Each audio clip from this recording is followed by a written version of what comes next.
Hello, Buckeye Nation. Last week, in response to my question, I was honestly relieved to hear most of you are not in panic mode yet. But I have a new burning question to pose to you this week. Do you think Ohio State's defense will pass the test this weekend? We've got Western Kentucky coming to Columbus, and they have a pretty prolific passing attack that has the potential to show RD something that they don't often see against an opponent. Let's dig into this question more after the intro.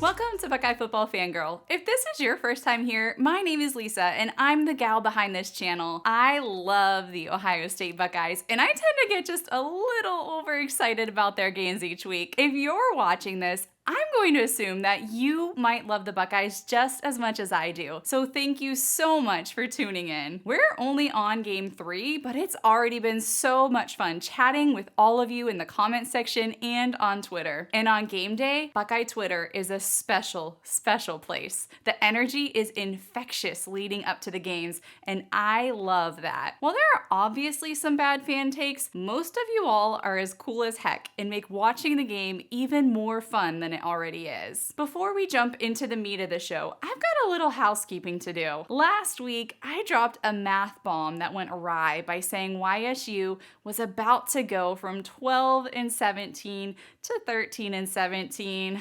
You guys, hopefully you know that I meant they were about to become 12-18, which they did. Honestly, there wasn't even a question of doubt throughout the game in my mind that the Buckeyes had the game in the bag. I'm human, and I just wanted to bring that up to correct myself in case that caused any confusion in where my loyalties lie. Okay, guys, so we need to talk about this defense that we saw in the game because they are potentially facing a huge test this weekend. Before I spill all the beans on Western Kentucky, though, I want to talk about what we saw from them on Saturday. I mean, what happened on Saturday? They let Youngstown State score on them. I'm talking one whole touchdown. Can you believe that? That's more than double the points of what Indiana scored on them last weekend. I hope you know, I'm saying this all completely facetiously because after that touchdown, I think that our defense held it down and they are going to be fire by the end of this season because what I saw on Saturday actually made me feel pretty good about this test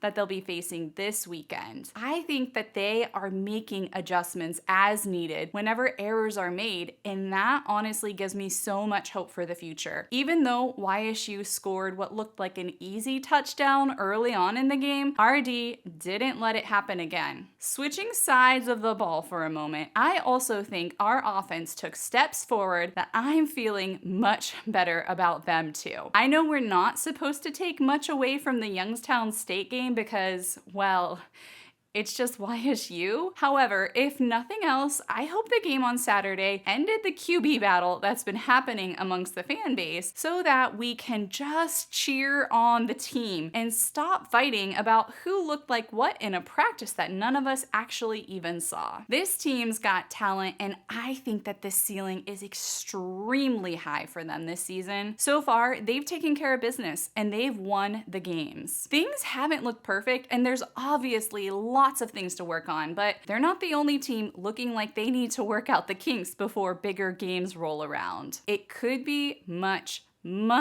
worse. Just look at Clemson and Bama, who already have a loss on their record, much to our delight. So I'm still feeling hopeful about the team as a whole, and especially the defense. Again, were they perfect on Saturday? Nope. Were there flashes that showed off what I think they can be this year?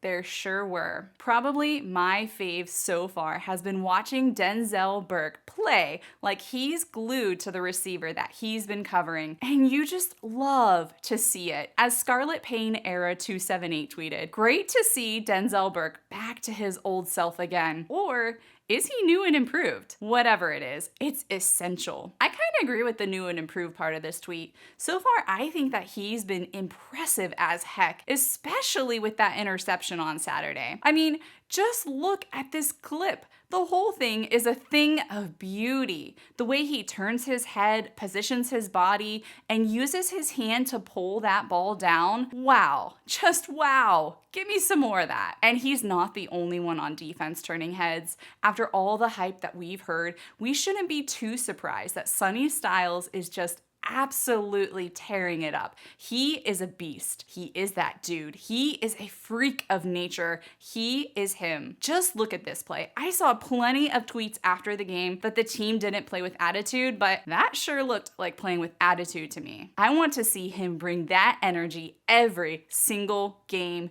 and I hope it's contagious as heck, igniting the whole team. I think many of us were also relieved when we tuned in this week and we got to see the McCord plus Harrison show. I would certainly like another episode of that because when they connected, they made good things happen. And if they keep that up and add to it more good stuff from the rest of the wide receivers, running backs, and tight ends too, things are going to look electric on offense. I've teased it a few times already, but this game coming up is looking to be a unique test for our defense, and I'm personally here for it. Let's take a look at who we're going to see at the Shoe this weekend. Western Kentucky. This game is shaping up to be very, very intriguing. They're a member of Conference USA and are known for their air raid offense. But before we talk about that, let's get a little background on their head coach. The Hilltoppers are led by Tyson Helton, who is in his 5th year as head coach. He's the younger brother of Clay Helton, who is the former head coach of USC and currently coaching at Georgia Southern. Both have followed in the footsteps of their father, who coached at both the college and NFL levels as they were growing up. Tyson's notable coaching stops have been at Cincinnati, USC, and Tennessee before being hired as the head coach at WKU. His overall record as head coach is 32 wins to 21 losses, and WKU has made a bowl game each year thus far that he's been head coach. He's an offensive-minded coach who is known for developing quarterbacks, which adds one more layer of intrigue to this game. On the field, the air raid offense is led by quarterback Austin Reed, who threw for 4,744 yards last year. Let me repeat that. He threw for 4,744 yards last year, which breaks down to throwing for an average of 338 yards per game. Those numbers were enough to be ranked first among all QBs in college football last year. He really knows how to sling the ball around, and I'll be keeping my eyes on how our secondary keeps up, as they'll be putting in some work this Saturday. Reed's top 3 receivers on the field so far are Easton Messer, Dalvin Smith, and Blue Smith. Unfortunately, Dalvin Smith left the game last week due to an injury, and so we likely won't see him in the lineup this weekend. They're not related that I could find, but Blue Smith actually spent some time as a Buckeye in 2018 before he transferred to Cincinnati, and then he transferred to WKU. Don't be surprised if you see Reed spreading out the love, though,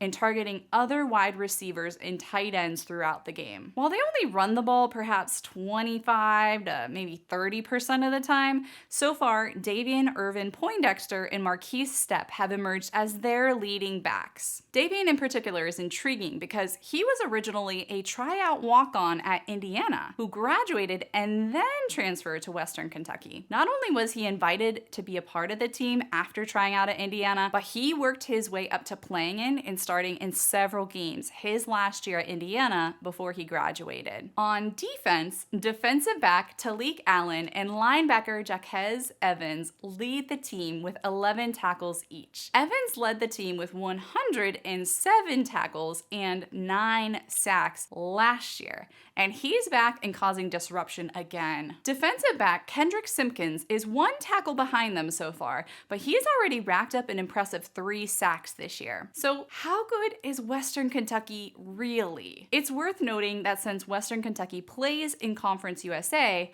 most of their games are against schools that we likely haven't heard of. However, their notable opponents last year were Auburn, who they lost to the tune of 41-17, and Indiana, who who they lost to 33-30 in overtime. Yep, this is the same Indiana that went 4-8 last year, and who Ohio State thumped last year 56-14, just in case you need a reminder. So here's how I'm seeing it. In my mind, going into this game, if Western Kentucky plays at about the same level as last year's Indiana, this should be an easy win. Our secondary might get a bit more of a workout than they have these past two games, which will be good for them, but I think we'll be able to limit their scoring ability. I mentioned earlier that our defense doesn't see very many prolific passing attacks against opponents during the season. However, one big benefit that they do have is that they practice against the best wide receivers in the country on the daily. And just knowing that they go up against the likes of Marvin Harrison Jr., Emeka Egbuka, Julian Fleming, Carnell Tate, etc., that makes me feel much more ease about this game. Since this game is our final tune-up before Notre Dame, I've come up with a wish list of things that I hope that we get to see in this game. 1,